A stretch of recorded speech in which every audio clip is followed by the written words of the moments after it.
जो भी मैंने आपको अकाउंटिंग के कॉन्सेप्ट पढ़ा दिए 12th क्लास के, जितने भी कॉन्सेप्ट्स कराए हैं सारे हो गए लगभग।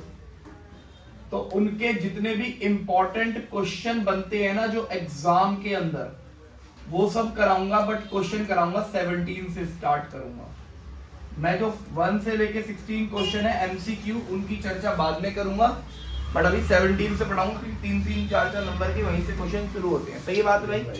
ठीक है, पहला क्वेश्चन सुनेंगे और समझेंगे थोड़ा ध्यान से। क्वेश्चन क्या कह रहा है, थोड़ी समरी भी लिखना शुरू करेंगे, ठीक है। क्वेश्चन क्या कह रहा है, एक्स वाई जेड 3 पार्टनर हैं 3, 4, 3 के लिए। क्या क्वेश्चन बोल रहा है, एक्स वाई और जेड 3 पार्टनर 3, 4, 3 के लिए। कोई दिक्कत है? नहीं है। अगला सुनना मेरे भाइयों, इसके बाद क्या किया इन्होंने, 1 सितंबर 2023 को डेथ हो जाती है एक पार्टनर की, 1 सितंबर 2023 में, और वो डेथ होती है एक्स की।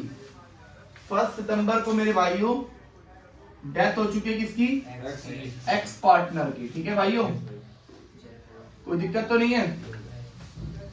सुनना, कह रहा है कि प्रॉफिट कैलकुलेट कर देना लास्ट ईयर के बेसिस पे करंट ईयर का, क्योंकि डिसीज पार्टनर को प्रॉफिट दिया जाता है और उसकी एंट्री क्या पास होती है, profit and loss suspense account debit to जो भी डिसीज पार्टनर है उसका नाम। तो ये भाई यही होती है ना, बहुत बढ़िया मेरे भाइयों।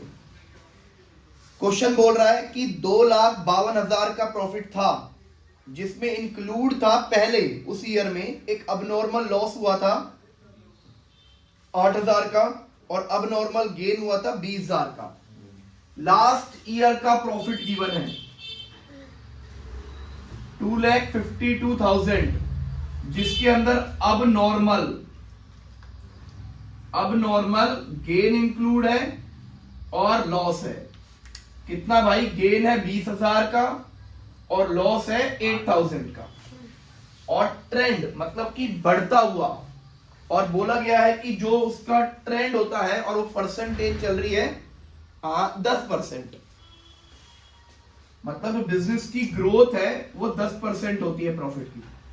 तो इसके बेसिस पे करंट ईयर का प्रॉफिट निकालना है। तो करंट ईयर का प्रॉफिट हम कैलकुलेट करते हैं नॉर्मल लेवल पर, जैसे हम गुडविल में करते थे ना, वही सब पहले प्रॉफिट निकालेंगे करंट ईयर का। तो करंट ईयर का प्रॉफिट देखो कैसे निकलेगा, करंट ईयर प्रॉफिट जो लास्ट ईयर का प्रॉफिट है उसके बेसिस पे बोला है, उसमें अब नॉर्मल गेन को करेंगे लेस, क्योंकि वहां पर ऐड हुआ होगा, तो लेस कर दिया कितना, 20,000। कितना गेन है भाई, 20,000। बहुत बढ़िया भाई। और अब नॉर्मल लॉस को करेंगे ऐड, दैट इज 8,000। ये कितना हुआ, 60,000, 60 में से 20 गया 2,40,000। चलेगा नहीं चलेगा? और ग्रोथ कितनी हो रही है बिजनेस की हर साल, 10%। इसी का 10% हुआ 24,000। तो इसका मतलब बिजनेस का प्रॉफिट हो गया 264,000। चलेगा नहीं चलेगा? इसे बोलेंगे करंट ईयर का प्रॉफिट, पूरे साल का है ना। अब निकालेंगे सितंबर तक का प्रॉफिट, 1 सितंबर तक का। अप्रैल, मई, जून, जुलाई, अगस्त, सितंबर नहीं लेंगे, क्यों? क्योंकि 1 तारीख है, 5 महीने। ग्रेट मेरे भाई। तो इसे हमने ले लिया 5 महीने का प्रॉफिट। कौन सा वाला जो दे रखा है 264, और इसे हमने कर दिया 5/12, और जो डिसीज पार्टनर का रेशियो उससे मल्टीप्लाई। एक्स की डेथ हुई है और उसका रेशियो क्या है, 3/10। तो 3/10 चलेगा मेरे भाइयों, बहुत बढ़िया। यहां से कैंसिल हुआ 2 पर, और 2 से कैंसिल हुआ ये 132,000। 3 से कैंसिल हुआ 4। अब मेरे भाइयों बचा क्या, 1,32,000 डिवाइड बाय 4 कितना आ जाएगा, 3 चौक 12, 3 चौक 12, 33,000। और इसकी जर्नल एंट्री पास करनी हमें, एक प्रॉपर मैनर में एंट्री लिखेंगे।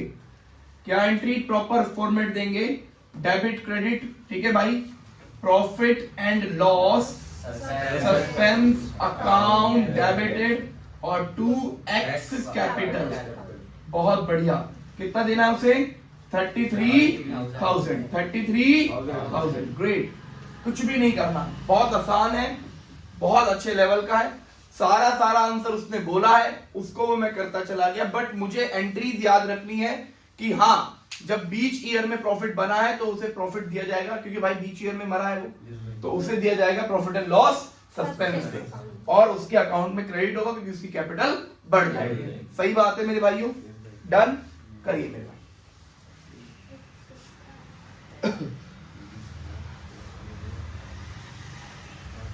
स्टॉप कर देगा।